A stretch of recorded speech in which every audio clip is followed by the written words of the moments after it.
Assalamualaikum viewers, welcome to my channel. Today's our topic is recognition and enforcement of foreign judgment and decree.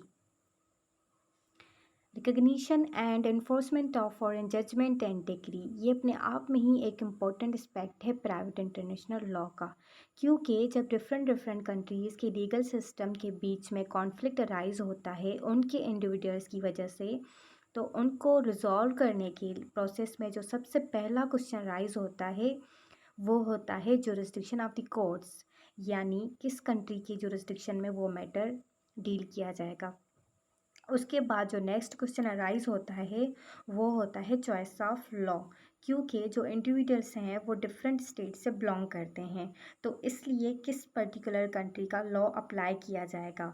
अब jurisdiction भी decide हो गई and choice of law भी decide हो गया। अब completely जो केस है वो डिसाइड हो गया और डिग्री पास हो चुकी है। तो अब जो क्वेश्चन अराइज होता है वो होता है कि जो डिग्री है उसकी जो एग्जीक्यूशन किस टाइप से कराई जाए। तो इसलिए ये अपने आप में ही एक इम्पॉर्टेंट एस्पेक्ट है प्राइवेट इंटरनेशनल लॉ का।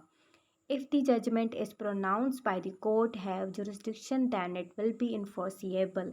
यानी कोई भी जो जजमेंट है जो प्रोनाउंस की गई है और जिस कोर्ट ने उस जजमेंट को प्रोनाउंस किया है उसके पास जुरिस्डिक्शन थी, यानी एडजुडिकेशन की उसके पास पावर थी, उसकी जुरिस्डिक्शन में वो केस आता था, तो उस कंडीशन में वो जजमेंट इन्फोर्सिएबल होगी,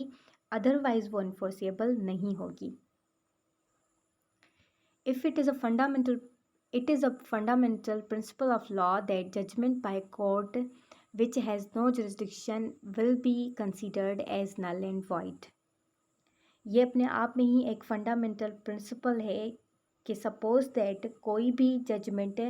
किसी ऐसी कोर्ट में प्रोनाउंस कर दी जाती है कि जिसमें वो जो मैटर है वो उसकी उस कोर्ट की जुरिस्डिक्शन में आता ही नहीं था, तो उस जजमेंट को कंसिडर किया जाएगा as a null and void. Pakistan और पाकिस्तान जैसी कुछ कंट्रीज़ का जो सिविल प्रोसीजर लॉ है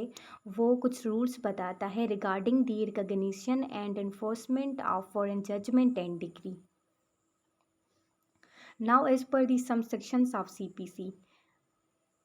Section 2, Subclause 5, Definition of Foreign Court. Foreign court means the court situated outside the Pakistan and not established by the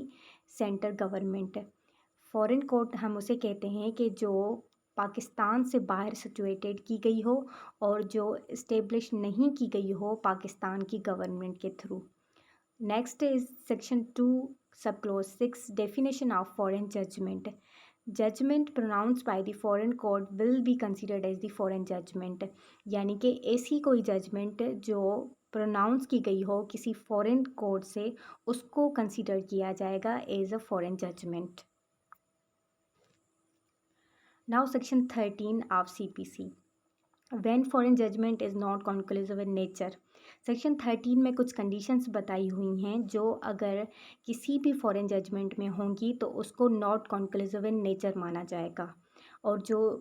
not conclusive in nature होंगी जाहिर सी बात है वो इन्फोर्सेबल भी नहीं होंगी। Now what are the conditions where the court is not competent, यानी कि जो कोर्ट थी वो कॉम्पिटेंट ही नहीं थी उस मैटर को डील करने के लिए, यानी कि वो मैटर जो था वो उस कोर्ट की जुरिस्डिक्शन में आता ही नहीं था, तो वो नॉट कॉन्क्लूसिव इन नेचर माना जाएगा। Where the judgment is not pronounce on the merits of the case, यानी कि जो जजमेंट थी वो प्रोनाउंस नहीं की गई थी मेरिट के बेसिस पे, यानी कि दोनों पार्टीज़ को इक्वली ट्रीट नहीं किया गया, दोनों पार्टीज़ को नहीं सुना गया। Where an incorrect view of international law or a refusal in which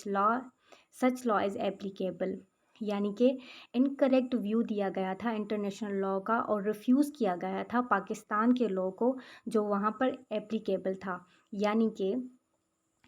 यहाँ पर पार्टी जो पाकिस्तान है वो एक पार्टी थी, किसी फॉरेन कोर्ट में कोई मैटर चल रहा था और वहाँ का जो प्राइवेट इंटरनेशनल लॉ था उसके अकॉर्डिंग वहाँ पर चॉइस ऑफ लॉ अप्लाई होना था, और चॉइस ऑफ लॉ कह रहा था कि वहाँ पर पाकिस्तान का लॉ अप्लाई होगा, और फॉरेन कोर्ट ने क्या किया वहाँ पर पाकिस्तान के लॉ को अप्लाई करने से रिफ्यूज़ कर दिया और अपने लॉ को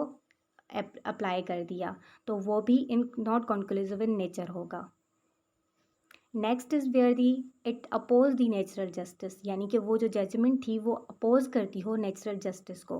where the judgment obtain by the fraud, यानी कि वो जो जजमेंट है वो ऑब्टेन की गई हो फ्रॉड के बेसिस पे। Where it sustain a claim founded on the breach of any law and force in Pakistan, यानी कि वहाँ पर जो लॉ था पाकिस्तान का उसको ब्रीच किया गया हो, क्योंकि वो जो जजमेंट है उसकी जो एग्जीक्यूशन है वो भी पाकिस्तान में होनी है और उसी जजमेंट में पाकिस्तान के लॉ को ब्रीच किया जा रहा था, तो इसीलिए वो नॉट कॉन्क्लूसिव इन नेचर होगी। Now section 14, presumption as a foreign judgment, यानी कि जो जजमेंट है जो फॉरेन कोर्ट से जो जजमेंट आएगी पाकिस्तान में उसको ऐसा प्रिज्यूम किया जाएगा कि जो जिस भी वो फॉरेन कोर्ट से वो जजमेंट आई है वो जो कोर्ट थी वो कॉम्पिटेंट थी इस मैटर को डील करने के लिए। So this is our discussion about the recognition and enforcement of foreign judgment and degree.